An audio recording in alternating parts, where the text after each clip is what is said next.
Dear students, रोज़मर्रा की ज़िंदगी में जब हम लोगों के बारे में, चीज़ों के बारे में बात करते हैं तो उनकी खूबियाँ, उनकी अच्छाइयाँ, उनकी नेगेटिव रिमार्क्स उनके बारे में, हर किस्म की बातें हम करते हैं।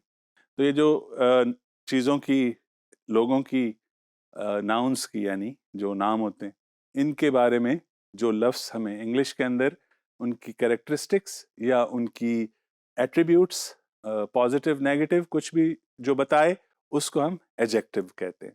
उर्दू में इसे सिफ्त कहते हैं। सिफ्त अच्छी भी होती है और बुरी भी। बहरहाल इंग्लिश में हम इसे एडजेक्टिव बोलते हैं और ये किसी नाउन से पहले लगाई जाती हैं। मसलन आप डिश, डिश पता है ना, खाने वाली कोई चीज़, डिश। तो आपने सुना होगा स्वीट डिश। स्वीट डिश में क्या है? स्वीट एडजेक्टिव है, डिस्क्राइब कर रहा है, बता रहा है डिश के बारे में कि डिश कैसी, कौन सी, स्वीट डिश। इसी तरह रोज, गुलाब का फूल। जनरली रोज किस कलर का होता है, पता है ना आपको? हाँ, रेड। रेड रोज हम कह देते हैं, which is an attribute of a rose. There could be white rose, there could be pink rose. फिर इसी तरह आप देखिए आइडिया, अच्छा आइडिया, बुरा idea, brilliant idea, creative idea. So creative is an adjective for the idea. इसी तरह person के बारे में हम कह सकते हैं, कोई शख्स हो उसके बारे में भी, अ गुड पर्सन में गुड क्या होगा? एडजेक्टिव होगा। और ऑनेस्ट पर्सन में ऑनेस्ट एडजेक्टिव है फॉर द पर्सन। अच्छा, एक चीज जो हमें ध्यान में रखनी चाहिए वो ये है कि क्योंकि नाउन्स के साथ आर्टिकल्स लगते हैं, नाउन के साथ आर्टिकल लगते हैं। मसलन अब पर्सन, पर्सन अगर कोई सिंगुलर है, और आपको बताया हुआ है पहले भी कि जब भी कभी सिंगुलर काउंटेबल नाउन यूज किया जाए उसके साथ आर्टिकल, इंडेफिनिट आर्टिकल ए और एन में से कोई एक लगाया जाता है according to the sound that is there in the word itself. उसके शुरू में पहले वाली जो साउंड है, अगर वो वॉल साउंड हो, आ ई ओ, इसकी मुख्तलिफ वेरिएशंस, तो फिर हम एन लगाते हैं, अदरवाइज अ लगाते हैं। और ये जो अ और एन है, यानी इनडेफिनेट आर्टिकल, ये हम अगर एक नाउन के साथ लगे तो उससे फौरन पहले लगता है, लेकिन अगर नाउन से पहले कोई उसका एडजेक्टिव लगाए ना तो फिर उससे पहले आ जाता है। मसलन मैंने कहा था रेड रोज, तो रेड रोज क्योंकि countable, rose is a countable noun, तो फिर हम कहेंगे अ रेड रोज। अच्छा, अभी मैंने बोला था ऑनेस्ट पर्सन, वैसे तो हम कहते हैं a person, I saw a person, मैंने एक शख्स को देखा। लेकिन अगर मैं कहना चाहूं कि मैं एक ईमानदार शख्स से मिला, तो फिर मैं क्या कहूंगा? I met an honest person, an honest person. अब ये जो एन है ना, ये एडजेक्टिव की अ की जो साउंड है उसकी वजह से मैंने चेंज किया, अ की बजाय। वैसे तो कहूंगा a person, otherwise a person is the right thing. लेकिन जब उससे पहले कैरेक्टरिस्टिक लगाई ऑनेस्ट, उसका साउंड पहले वाला ऑनेस्ट का क्या है? वॉल साउंड है, इसलिए मैं कहूंगा एन ऑनेस्ट पर्सन। याद रखेंगे, नोट डाउन कर लीजिए। अच्छा, जब हम किसी चीज के एट्रीब्यूट्स और कैरेक्टरिस्टिक्स बताते हैं, तो एट्रीब्यूट्स और कैरेक्टरिस्टिक्स जनरली वो कंपेरेबल होते हैं।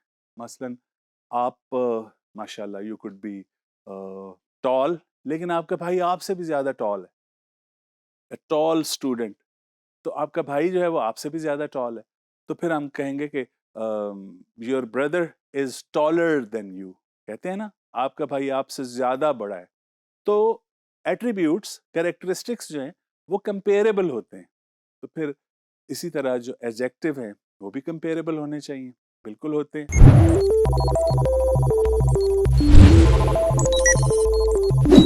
जनरली एडजेक्टिव्स जो हैं उनकी तीन फॉर्म्स हैं। एक एब्सोल्यूट फॉर्म, जो बेसिक एडजेक्टिव की फॉर्म है, वो एब्सोल्यूट होती है, जैसे मैंने एग्जांपल दी रेड।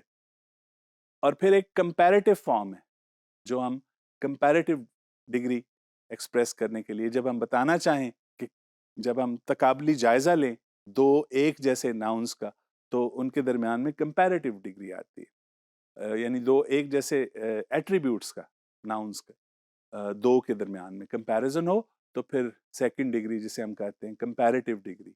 मसलन एग्जांपल देखिए, टॉल, उसकी कंपैरेटिव है टॉलर। और तीसरी फॉर्म जो है उसे कहते हैं सुपरलेटिव।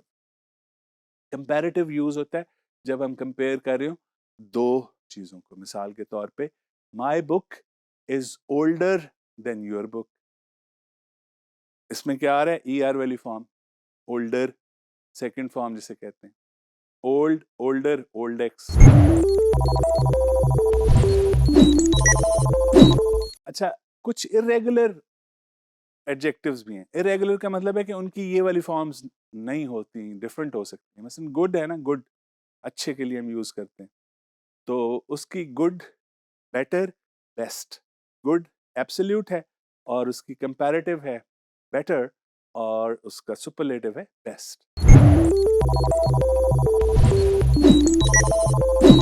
फिर इसी तरह कुछ ऐसे हमारे पास एडजेक्टिव्स हैं जो जिनकी ये डिग्रीज नहीं होती, हमारे पास एब्सोल्यूट फॉर्म ही होती है उनकी, और वो जनरली ऐसे होते हैं जिनके जो जरा लंबे होते हैं। मसलन ब्यूटीफुल, इसमें 3 सिलेबल हैं, ब्यूटीफुल, राइट। सो ब्यूटीफुल की ई आर वाली और ई एस टी वाली फॉर्म नहीं है, तो हम उसके लिए यूज करते हैं मोर ब्यूटीफुल, और जो सबसे खूबसूरत है उसके लिए हम कह सकते हैं द मोस्ट ब्यूटीफुल।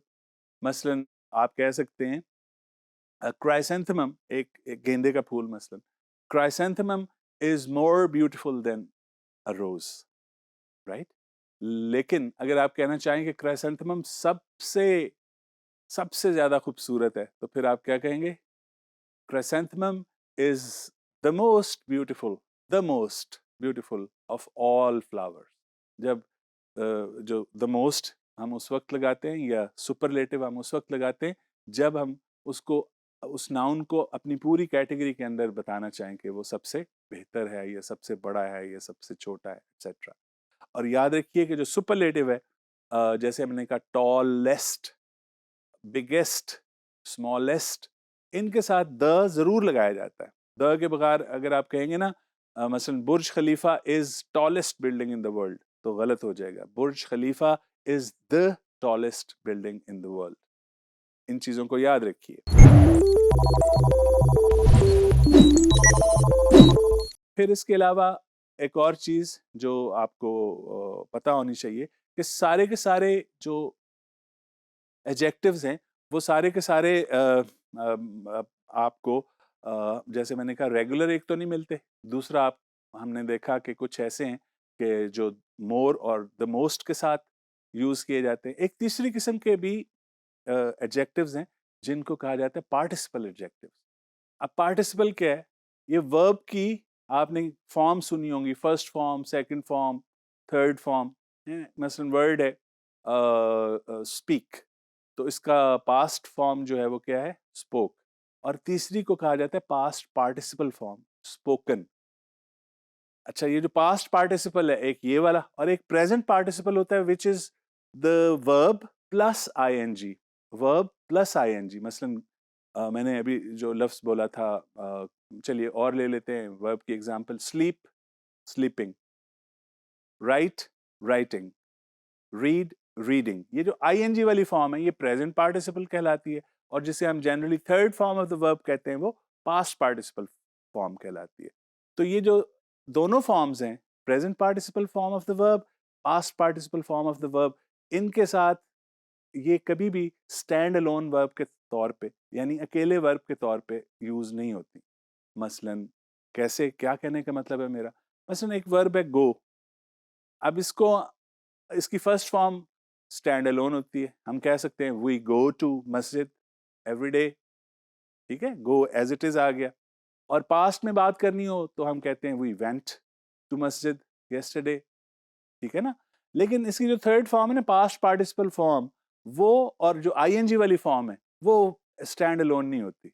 अगर हम कहें कि वी गोइंग टू मस्जिद तो गलत हो जाएगा, हमें साथ हेल्पिंग वर्ब लगाना होगा। और इसी तरह अगर हम कहें वी गॉन टू मस्जिद तो तब भी गलत हो जाएगा, क्योंकि उसके साथ भी थर्ड कोई हेल्पिंग वर्ब लगेगा। अदरवाइज ये जो फॉर्म्स होती हैं प्रेजेंट पार्टिसिपल और पास्ट पार्टिसिपल, ये एडजेक्टिव के तौर पे इस्तेमाल होती हैं। क्विक एग्जांपल्स आपको दे दूं। मसलन बर्तन को कहते हैं पैन, वो बर्तन जिसमें फ्राई किया जाए उसे क्या कहते हैं? Frying pan, you are right. बच्चा जो रो रहा हो उसको क्या कहेंगे? अ क्राइंग बेबी, ठीक है। सॉसर जो उड़ रही हो उसको क्या कहेंगे? फ्लाइंग सॉसर, ठीक है? यहाँ पे ये फ्लाइंग और क्राइंग और ये एडजेक्टिव के तौर पे यूज हो रहे हैं। इसी तरह जो पास्ट पार्टिसिपल है, third form of the verb, मसलन बॉयल वर्ब है, उसकी थर्ड फॉर्म है बॉइल्ड। तो आप बॉइल्ड राइस का पता होगा, आप खाते होंगे। बॉइल्ड राइस में बॉइल्ड क्या है? ये एडजेक्टिव है। ये कौन सा एडजेक्टिव है? पार्टिसिपल एडजेक्टिव है। इसी तरह फ्राइड चिकन भी आप बड़े शौक से खाते होंगे। फ्राइड चिकन में फ्राइड क्या है? एडजेक्टिव है। लेकिन कौन सा एडजेक्टिव? Participle adjective.